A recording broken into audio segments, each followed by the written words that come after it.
Was asked to participate in this afternoon's function. I readily accepted the invitation. Not that I know much about the association, but then I felt there was a call which I could not very well refuse. I was asked to unveil the portrait of Sri V.T. Krishnamachari. I have been working with him for the last few years. In one capacity or another, he has given of his best to the service of the country in various capacities. And even today, at an advanced age, he not only maintains his great interest in work but applies himself in a most assiduous manner to every detail of his job. At the present moment, he is dealing with planning the work of a most exacting nature. One needs to talk to him for only a few minutes to find out how he keeps his grip on every detail of the various plans which are being now worked out either in the Secretariat of the Government of India or of the various states. From his present method of work, one can imagine what he must have done when he was very much younger and when he was entrusted with the administration of one or the other Indian state or of the districts in India.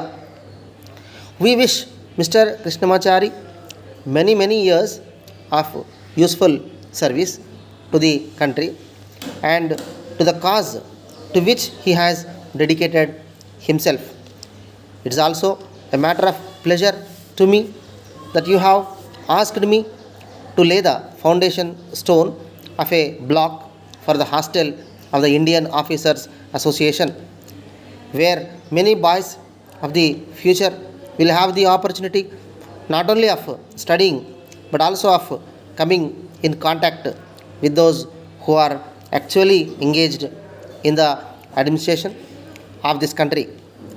When the members of the Constituent Assembly were engaged in drawing up our Constitution and in the process were faced with many problems, one of the most important of them was which of the constitutions of the world to adopt as their model.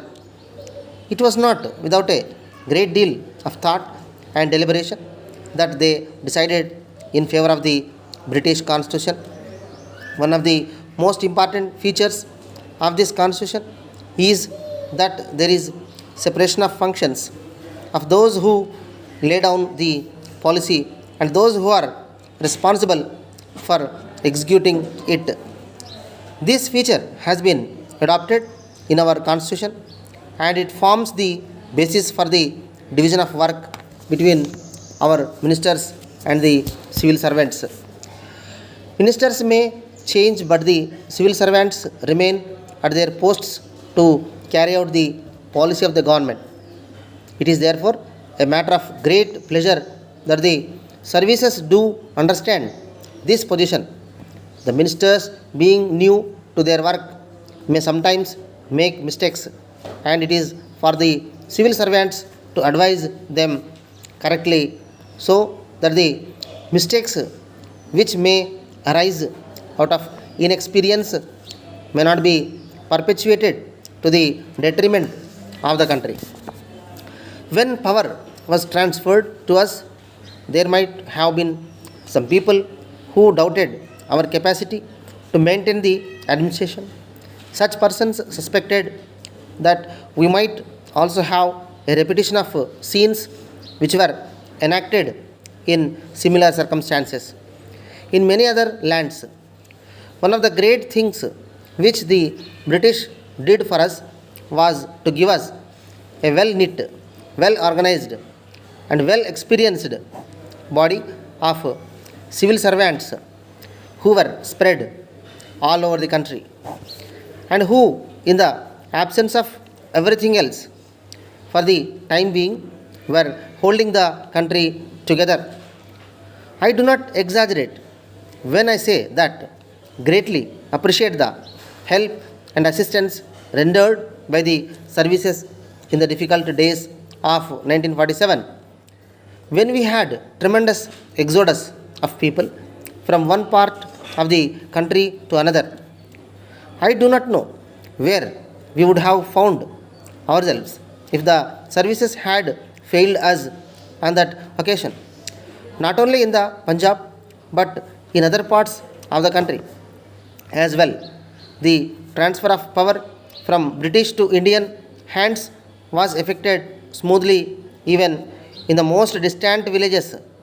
The authority of the government remained from, and the peace and tranquility of the land was preserved by the efficient system of administration left behind by the British. We have therefore every reason to be grateful to the services, but it is now time that they render even greater service than was done by them in the past. Times have changed, our ideals have changed. What we propose to do now is somewhat different from what they have been doing so far. In the present period, which may be called a period of transition or resurrection, we have to depend even more on the services for a great deal which we wish to achieve. For as Mr. Menon pointed out just now, formerly our government was more or less a police state. Now it is gradually on the road to becoming a welfare state. Our services were primarily concerned with the collection of revenue and maintenance of law and order